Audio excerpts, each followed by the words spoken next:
भारत के लोग, we the people of India. हम युवाओं को आगे कर रहे हैं। महाराष्ट्र के जो भूमिपुत्र हैं हम उनको आगे कर रहे हैं। पार्टी की तरफ से 6 उम्मीदवार हैं।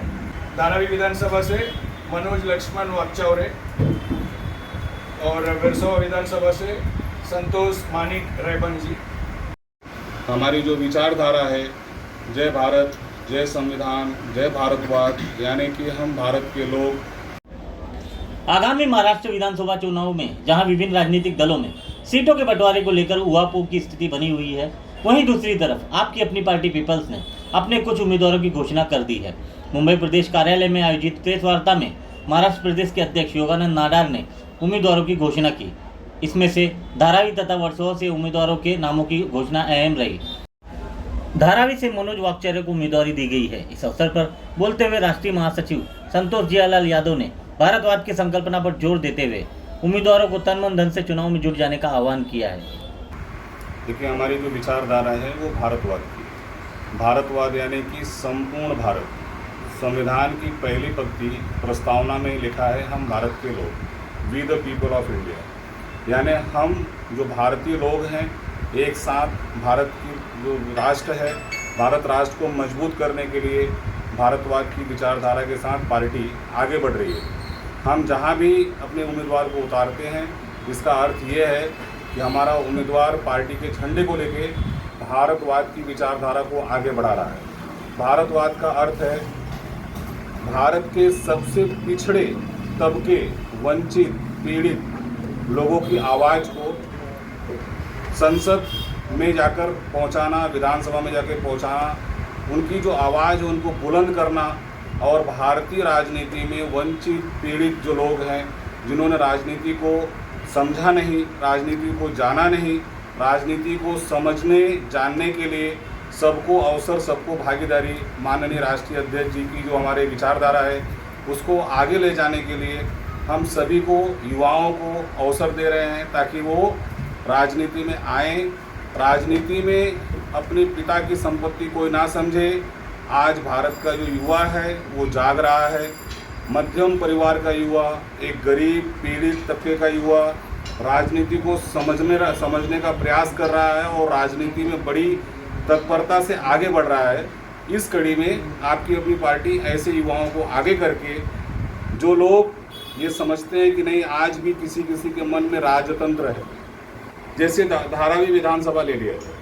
धारावी विधानसभा में पीढ़ी दर पीढ़ी एक ही परिवार का शासन चला आ रहा है, तो आज आप उसे क्या कहेंगे? तो ऐसे धारावी से मनोज वाकचौरे जी को हमने उतारा। उस मनोज वाकचौरे जी को हमने उतारा जो धारावी के गली गली में जो आदमी घूमता है, जानता है, उनको लोगों को दर्द को जानता है, उनकी पीड़ा को समझता है।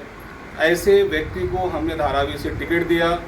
जो युवा हैं, कई लोगों के लिए काम करते हैं, ऐसे युवा धारावी का विधायक क्यों न बने? ऐसा युवा धारावी के विधानसभा में चुनकर क्यों न जाए?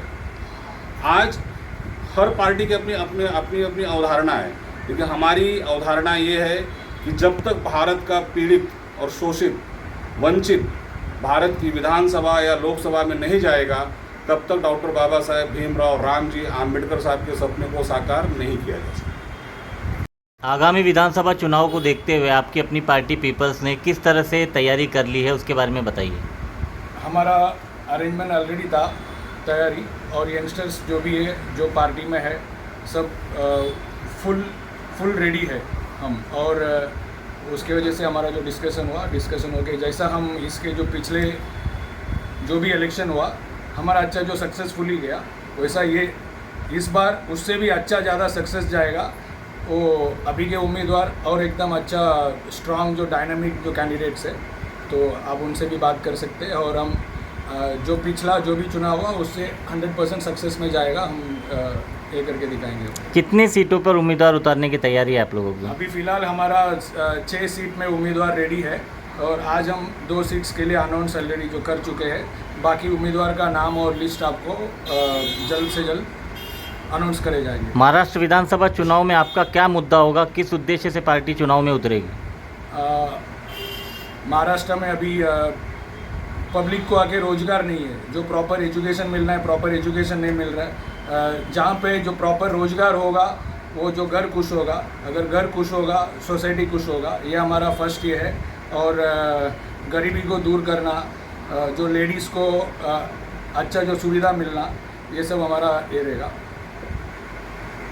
महाराष्ट्र विधानसभा में धारावी सीट से आप उम्मीदवार हैं, किस तरह से देखते हैं धारावी का विकास का जो हो हल्ला हो रहा है, आप चुनकर आने के बाद में किस तरह की तैयारी आपकी है? धारावी में ऐसे तो बहुत मुद्दे हैं, गलियों के मुद्दे, बीएमसी के मुद्दे, साफ़ सफाई के मुद्दे। अभी बहुत से ऐसे इशू हुए धारावी में 1 से 2 महीने पहले, तो सबको मालूम ही होगा।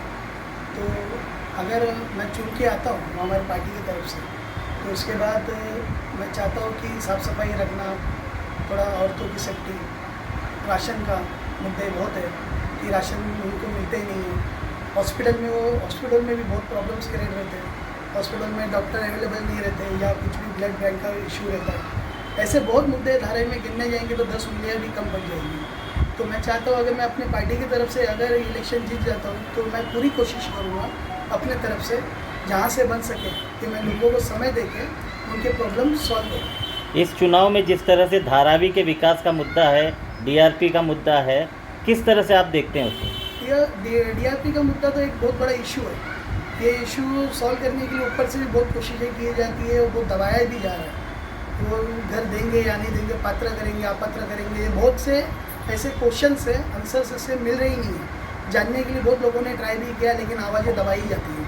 इसलिए हम धारावी के लोगों से तो ये कहना चाहते हैं कि सब लोग एकजुट होकर जब तक धारावी में नहीं निकलेंगे तो ये डीआरपी का जो इशू है ये क्लियर नहीं होगा। वह अडानी जो चाहता है ये वही होगा, हम लोगों को मुंबई के बाहर फेंका जाएगा या तो कुछ भी इशू हो सकता है। इसके बारे में तो बोलना ही है, लेकिन ये मैं अकेला बोलूँगा तो मेरे को नहीं लगता कि मैं कर पाऊँगा। मुझे आप लोगों की सपोर्ट लगेगी, आप लोगों का समय लगेगा, आप लोगों को आना पड़ेगा रोड पे, तब जाके डीआरपी का प्रॉब्लम जो भी है, यस या